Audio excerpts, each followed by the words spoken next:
Nama aku Imelda Natasari Gunawan dan di sebelah kanan Aku Irgianda Kaisar Sunadito. Nah, di sini kita sebagai host di Hukum Menyapa. Nih Kak, kali ini episode ini kita bakal bahas topik apa ya? Topik yang dibahas ini adalah demokrasi dan budaya politik Indonesia. Wah, seru sekali. Aku sangat antusias deh dengan topik kita kali ini. Apa sih Kak manfaat dari topik ini yang bisa kita ambil mungkin para sobat hukum yang di luar sana? Manfaatnya banyak sekali sih. Yang pertama, untuk meningkatkan pemahaman kita terkait demokrasi dan budaya politik di Indonesia. Bener-bener sih Kak. Ini kan ada kursi kosong ya, pasti ada bidang tamu nih yang Betul banget itu ya. Siapa nih Kak bidang tamunya Kak? Langsung kita panggil aja ya. Boleh Kak. Bintang tamu utamanya adalah Moh Yunus. Silakan.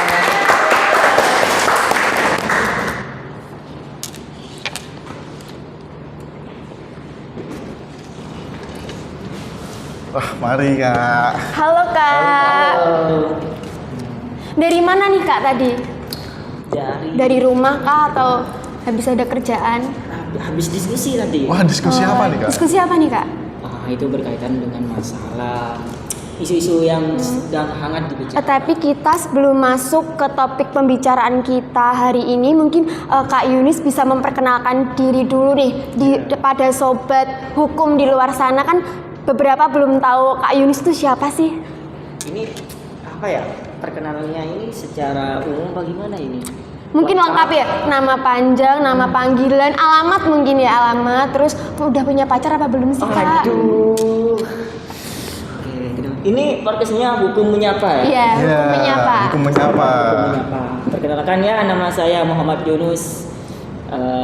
Aslinya dari Madura, Jawa Timur. Jauhnya? Ya. Aduh. Kenapa kok jauh sekali? Ya, pilih di Universitas Semarang di sini sebagai refleksi untuk depannya, untuk meningkatkan, untuk menjelajahi ilmu ke depannya. Karena Semarang ini Keren sebagai sih, tapi keren. apa ya, dalam sejarah itu ada medan pertempuran perjuangan Indonesia. Wah, sangat kritis banget ya Kak. Iya. Ini udah punya pacar belum sih? Mungkin itu cewek-cewek yang di luar sana pada nungguin Kak Yunus udah punya pacar belum ya? Kalau itu jujur ini ya. Ya kalau Ya harus jujur dong ya. Aduh, di sini harus jujur dong. Belum pernah sama sekali. Wah, deket tapi ada kan? Belum saling, belum ada. Teteh mah ada kan? berarti Adik-adik kan? maba. Enggak ada. Tapi nih Kak, kali ini kita akan membahas topik yang lagi hangat di Indonesia. Apa tuh Kak? Coba dijelasin ke Kak Topiknya Yunus. itu demokrasi dan budaya politik di Indonesia. Kak. Bagus ini topiknya ini. Dari Kak Yunus sendiri, setahu Kakak demokrasi itu apa sih di Indonesia ini? Banyak Penting demokrasi. nggak sih buat kita semua? Nah, kalau kita sebagai manusia, apalagi juga rakyat Indonesia, ya, penting banget menurut saya. Iya sih. Yang pertama, kalau kita membahas dengan demokrasi, dua sudut pandang di sini harus kita sebagai mahasiswa, sebagai masyarakat jangan memandang secara substansi atau prosedurnya. Kalau dikatakan sebagai masyarakat mengatakan demokrasi itu baik-baik di Indonesia baik-baik saja. Padahal dalam keadaannya secara realitanya itu tidak seperti itu. Nah, tentang demokrasi di sini ya banget ya, banyak semacam kegiatan-kegiatan atau juga pengaruh-pengaruhnya. Bagaimana demokrasi ada pengaruh dari budaya yang ada. Pengaruh buruk apa pengaruh bagus nih Kak? Kalau budaya-budaya dari luar sana. Iya, Kalau betul budaya sekali. baik, buruk pasti ada. Setiap budaya itu ada yang dampak negatif, ada yang dampak buruk. Tapi saya ingat nih dari pesannya sang proklamator kita Soekarno yang mengatakan. Suka baca buku ya Kak? Nah, sedikit ya. Kutu buku banget ya. Iya pasti nih. Nah gini, Indonesia ini adalah Indonesia ini yaitu negara yang mana kultur dan budaya itu banyak. Iya. Ini sebagai kita bagaimana sebagai rakyat Indonesia. Ya, ke apalagi depan. kan Kak Yunus dari Medan ya, mungkin dari gimana tadi? Madura. Oh iya Madura, maaf. Jauh banget dari Medan ya. Salah ternyata. Ya, maksudnya Soekarno gini, kalau kita jadi Arab jangan jadi kalau kita jadi orang Islam jangan jadi Orang Arab. Kalau kita jadi Islam jangan jadi orang Yahudi. Nah, itu pesan dari Soekarno. Ya kita tetap menjadi rakyat Indonesia yang kaya akan budaya dan nusantaranya gitu. Berarti menurut Kak Yunus ini demokrasi buat Indonesia ini.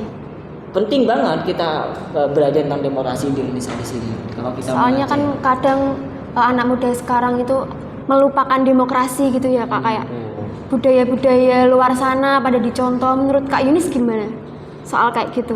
Nah, menurut saya pribadi ya dengan budaya-budaya di sini kan tadi katakan ada dampak negatif dan dampak Ya, positifnya. benar. Kalau kita mengatakan bahwa memang demokrasi ini berasal dari barat. Kalau kita sejarahkan bahwa kalau teman-teman mengatakan bahwa demokrasi ini adalah yang mana dikatakan oleh Abraham Lincoln itu demokrasi berasal dari untuk dan berasal dari oleh untuk dan dari Iya. itu kan budaya Lincoln yang mengatakan itu oleh rakyat dari rakyat dan untuk rakyat. Dalam hal ini juga demokrasi ini kan ke dalam konteks historisnya ya bahwa demokrasi ini berasal dari kalau kita menelaah pada revolusi Prancisnya Ya. itu memang kalau kita menelaah historisnya gitu demokrasi ini saya katakan secara pribadi sih titah membegal raja membegal kepalanya. Kalau kita mengatakan kata apa pada saat revolusi Prancis itu abad 18 itu terjadi dinamika politik, sosial dan ekonomi yang ada di Prancis yang mana itu terjadi ketimbangan antara kaum miskin atau yang kaum jelata, kaum berjuis yang mana menuntut keadilan ekonomis yang ada di masyarakat yang ada di Prancis. Karena apa? Raja itu pada saat itu revolusi Prancis itu terjadi karena perpajakan yang meningkat yang mana raja itu pada masa Raja Louis XVI Raja Louis XVI yang mana pada saat itu hutang Prancis itu banyak sekali. Karena apa? Pada masa Raja Louis XIV itu akibatkan Prancis yang mendukung Amerika dalam perang dunia. Nah, sehingga utang-utang tersebut harus dibayarkan dengan apa? Dengan meningkatnya pajak-pajak sehingga memanfaatkan dari pribumi dan juga masyarakat berjuis. Itu terjadinya. Sehingga ada 3 slogan di dalam Prancis ini. Apa itu Kak? Cek aja.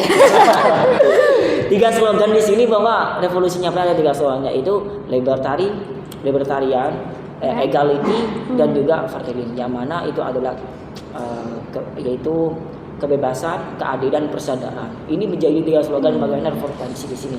Tapi gini ya, dalam hal ini juga teman-teman ini mengatakan revolusi demokrasi itu berasalnya dari revolusi Prancis. Padahal ya itu dalam sejarahnya historisnya demokrasi itu pernah ada dalam bukunya Plato. Pada bukunya itu kalau nggak salah bukunya berjudul Politik dan Nomoi. Itu terakhir dengan demokrasi dan hukum dengan hukum. Yang mana demokrasi itu sudah ada dalam pada masa abad sebelum Masehi. Akan tapi pada abad-abad sebelumnya, abad selanjutnya itu redup dan kembali pada cerah atau kembali itu pada abad masa Renaissance itu abad bercerah. Itu dalam konteksnya. Kalau kita luas sekali ya wawasannya. Ini boleh minum nggak? boleh silakan ini rotinya sekalian dimakan dulu nggak apa-apa Kak. Sekalian habis ini mungkin ada yang aku tanyain lagi deh. Soalnya kalau nggak Aku punya nggak pertanyaan nggak nih. bisa. Oh iya, boleh silakan. Mungkin biar minum dulu kali ya. Dari mana ini kok enak ini? Siapa yang buat? Nggak boleh endorse Kak. Oh, Nggak boleh disebut mereknya. Mungkin menurut Kak Yunus sendiri, Indonesia tuh sudah panas gak memakai sistem demokrasi saat ini? ya keadaan demokrasi di Indonesia sekarang ini menurut Kak Yunus gimana sih? Iya. Bagus. Ini Terkait Ini teman-teman sobat hukum pada nungguin Kak Yunus. baik dengan demokrasi di Indonesia di sini bahwa kita historisnya dulu ya, bahwa dulu itu pada masa kemerdekaan sistem di Indonesia demokrasinya itu yang pertama itu adalah sistem demokrasi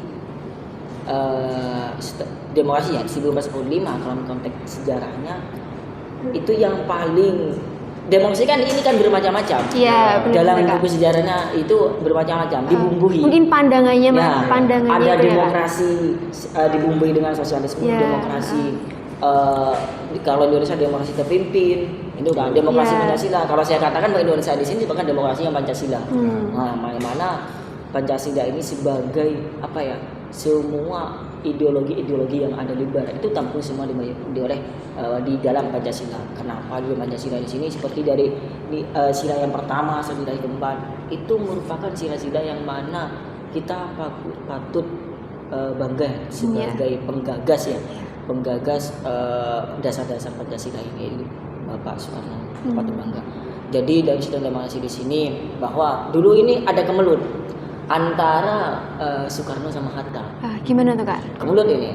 Kalau Bagus ya? iya bagus Panjang seperti ceritanya. Dulu ini ada kemelut bahwa Soekarno itu tidak menyetujui bahwa Indonesia ini negara kesatuan. Hatta tidak menyetujui bahwa negara Indonesia adalah negara kesatuan. Karena apa? Ini cakupannya terlalu luas. Indonesia kan luas kan? Iya, Banyak benar. berjejer pulau-pulau gitu kan. Nggak ada luas. Hatta mengatakan bahwa Indonesia ini seharusnya negara federal. Seperti ada di Amerika. Karena apa? Kita sebagai kalau kita menganggap dengan negara kesatuan, maka tidak tercover semuanya. Nah, ini kan dibuktikan kan tidak semuanya tercover Tidak dari ada merata. daerah-daerah yang lain. Nah, itu dari kemelutnya.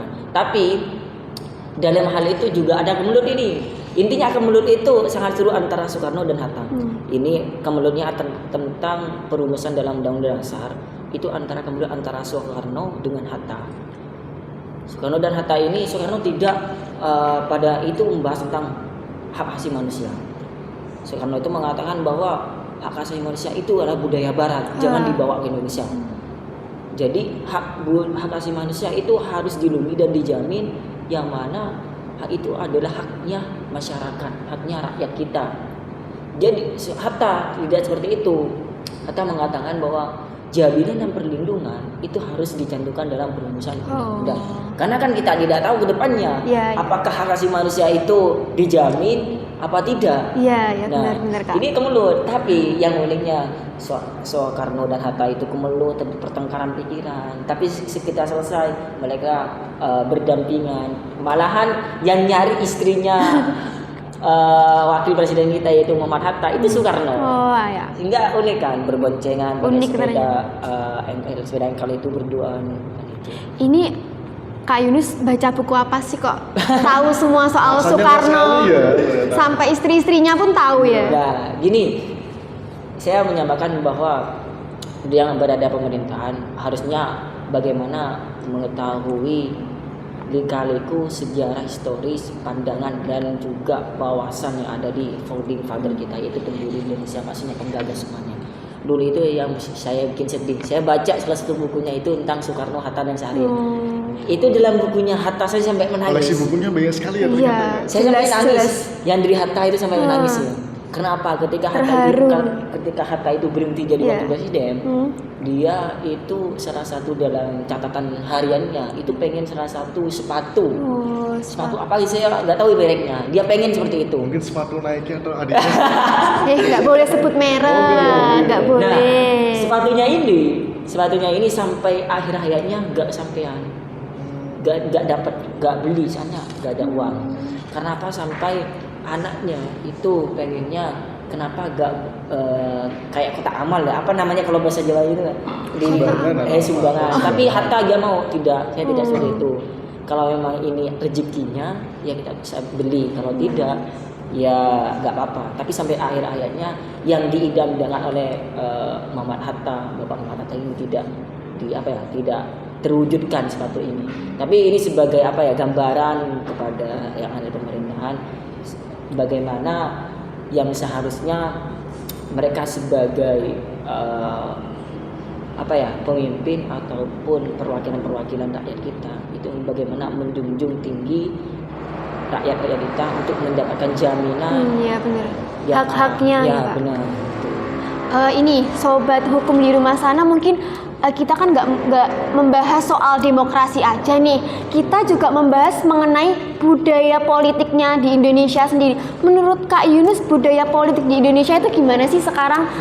Bagus. Mungkin Kak Yunus bisa menjelaskan, ini kan udah berpengalaman, mungkin ya bukunya udah menumpuk ya. Mungkin di rumahnya udah ada rak besar gitu, buku-buku sejarah-sejarahnya kan. Kalau berdasarkan budaya ya, bahwa kita dalam sistem hukum Indonesia ini yang menganut teorinya Lawrence Friedman. Yang pertama itu adalah dalam sistem perancangan undang-undang, yaitu adalah sistemnya, substansinya, dan culture, yaitu budayanya. Karena apa? Budaya kita dengan budaya barat itu beda. Oh, iya, budaya jelas, daerah yang jelas, satu yang ada di Iya. di Madura sama yang di Jawa itu beda. Oh, beda. Jelas beda itu. Nah, culture dan budayanya. Kita banggalah dengan kultur budaya yang ada di Indonesia. Ini 3 hal.